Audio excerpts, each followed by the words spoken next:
Interface के बारे में हमने स्टडी कर लिया था। अब पढ़ते हैं एम फेस के बारे में। ये चैनल जो हैगा, इससे बायोलॉजी द स्टोरी इससे जुड़ जाओ। फ़ायदा ये होगा कि इसको सुनने के बाद फिर एनसीईआरटी पढ़ो, समझ में पूरा आ जाएगा। एनसीईआरटी को हम एक्सप्लेन कर रहे हैं, मेरा भी रिवाइज हो रहा, तो दोनों का फ़ायदा हो जाएगा।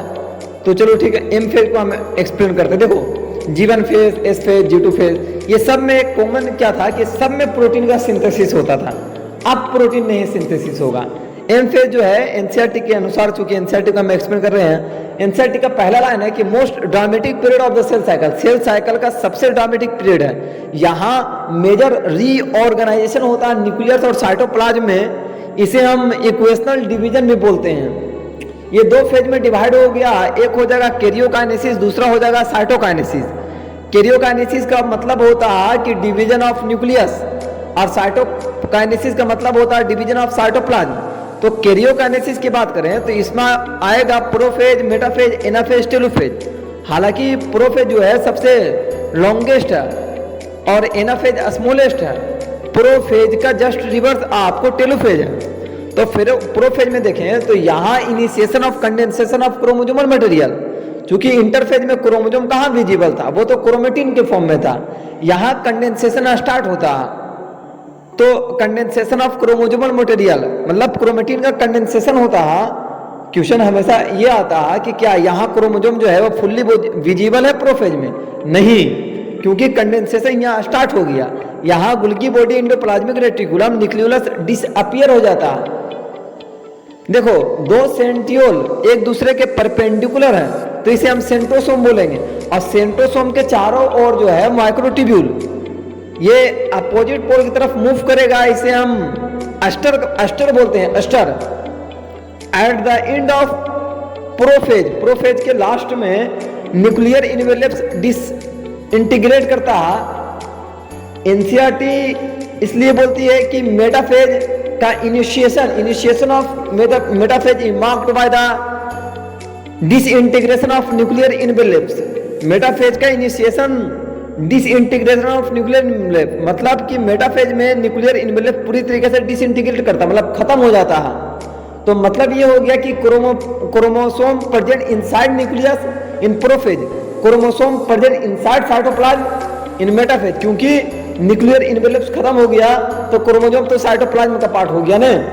तो फिर मेटाफेज में यहाँ अस्टर जो बना, सेंट्रोसोम, उसके चारों ओर माइक्रोट्यूब्यूल, इससे अस्टर से निकलेगा आपको स्पिंडल फाइबर, और स्पिंडल क्रोमोसोम के सेंटर में होता है सेंट्रोमियर, और सेंट्रोमियर के सेंटर में होता है डिस्क शेप स्ट्रक्चर प्रोटीनियस होता है, जिसे हम काइनेटोकोर बोलते हैं। तो काइनेटोकोर से स्पिंडल फाइबर यहाँ अटैच हो जाएगा।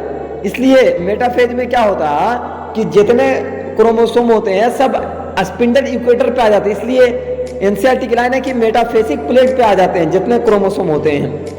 ये मतलब कि यहाँ क्रोमोसोम कंडेंसेशन कंप्लीट हो जाता है, मतलब क्रोमोसोम विजिबल है। इसलिए मोर्फोलॉजी यदि क्रोमोसोम की स्टडी करनी है तो मेटाफेज जो है सबसे बेस्ट स्टेज है मोर्फोलॉजी स्टडी करने के लिए। तो फिर मेटाफेज हो गया।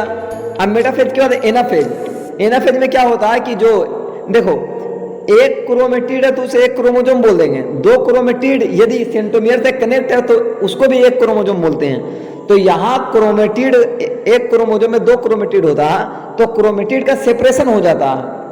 मतलब ये हो गया कि सेंट्रोमियर जो है वो खींचेगा तो सेंट्रोमियर मूविंग टुवर्ड पोल, एनसीईआरटी को हम एक्सप्लेन कर रहे हैं, सेंट्रोमियर मूविंग टुवर्ड पोल, और जो टेल होता है वो ट्रेलिंग बिहाइंड, टेल जो होता है वो ट्रेलिंग बिहाइंड करेगा। उसके बाद इसे हम फ्यूचर डॉटर न्यूक्ली के नाम से जानते हैं। यदि पोजीशन शेप के बारे में जानना क्रोमोसोम को तो anaphase is the best stage. यहाँ फॉर एग्जांपल यदि सेंट्रोमियर सेंटर में है तो इसे हम मेटासेंट्रिक बोलते हैं। इन्वर्टेड भी शेप फॉर्मेशन होता है। यदि सेंट्रोमियर थोड़ा मतलब सेंटर से थोड़ा साइड में है तो इसे सब मेटासेंट्रिक बोलेंगे, इन्वर्टेड एल शेप। यदि सेंट्रोमियर थोड़ा और साइड में है तो इसे इन्वर्टेड जे शेप का फॉर्मेशन होता है। यदि सेंट्रोमियर एकदम टर्मिनल पे है तो इसे हम टेलोसेंट्रिक बोलते हैं। देखो याद करने का ट्रिक, टेलोसेंट्रिक मतलब टी, टर्मिनल एंड पे जो होगा उसे हम टेलोसेंट्रिक बोलेंगे। तो फिर एनाफेज हो गया। उसके बाद फिर टेलोफेज बोलेंगे। तो टेलोफेज में क्या होता है कि ये प्रोफेज का जस्ट रिवर्स है। प्रोफेज में क्या होता था, condensation of chromosomal material, chromosomal में क्रोमेटिन का कंडेंसेशन होता था, यहाँ तो क्रोमोसोम बन गया था। अब टेलोफेज में डिकंडेंसेशन स्टार्ट हो जाएगा, मतलब हो गया कि क्रोमोसोम से क्रोमेटिन का फॉर्मेशन हो जाएगा। दूसरा कि वहाँ गुल्गी बॉडी एंडोप्लाज्मिक रेटिकुलम न्यूक्लियोलस जो था वो डिसअपियर हो गया था, यहाँ रीअपियर हो जाएगा, मतलब प्रोफेज का जस्ट रिवर्स हो रहा है ना। उसके बाद फिर साइटोकाइनेसिस के बारे में स्टडी करते हैं। तो साइटोकाइनेसिस का मतलब होता है डिवीजन ऑफ साइटोप्लाज्म। मान लो कि साइटोप्लाज्म डिवाइड नहीं कर रहा तो बाइन्यूक्लिएटेड बनेगा, उसके बाद मल्टी न्यूक्लिएटेड बन जाएगा। इंसेट के लास्ट में देखोगे एग्जांपल है सिंचिटियम इंडोबायोटियम, लिक्विड कोकोनट इंडोस्पर्म, कोकोनट का इंडोस्पर्म वो मल्टी न्यूक्लिएटेड एग्जांपल है, साइटोप्लाज्म डिवाइड नहीं करता। तो साइटोप्लाज्म एनिमल्स में प्लांट में डिफरेंट मेथड से डिवाइड करता है। चूंकि एनिमल्स में सेल वॉल होता नहीं है तो इसलिए आउटर टू इनर साइटोप्लाज्म जो है वो डिवाइड करता है। इसलिए जो डिवीजन है वो सेंट्रीफ्यूगल डिवाइडर, सेंट्रीपिटल डिवीजन है। लेकिन प्लांट में तो आउटर में प्लांट सेल वॉल होता है, क्योंकि सेल वॉल रिजिड स्ट्रक्चर है।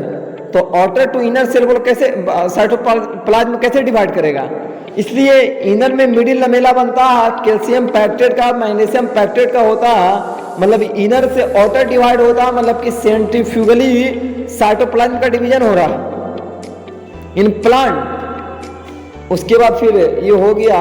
उसके बाद एक दो बात याद रखो, इसका इंपॉर्टेंस क्या है। पहला इंपॉर्टेंस ये है कि आरबीसी हो गया, स्किन सेल हो गया, ये कॉन्स्टेंटली रिप्लेस करता है इन एनिमल्स में। प्लांट में बात करें तो मेरिस्टेमेटिक टिश्यू हो गया, इंटरकैलरी मेरिस्टेम हो गया, वैस्कुलर कैम्बियम हो गया, ये सब कॉन्स्टेंटली रिप्लेस होता है, उसको मेंटेन करता है। दूसरा न्यूक्लियर साइटोप्लाज्मिक रेशियो को मेंटेन करता है। मान लिया जाए कि साइटोप्लाज्म डिवाइड ही नहीं कर रहा तो साइटोप्लाज्म तो बहुत बड़ा हो जाएगा।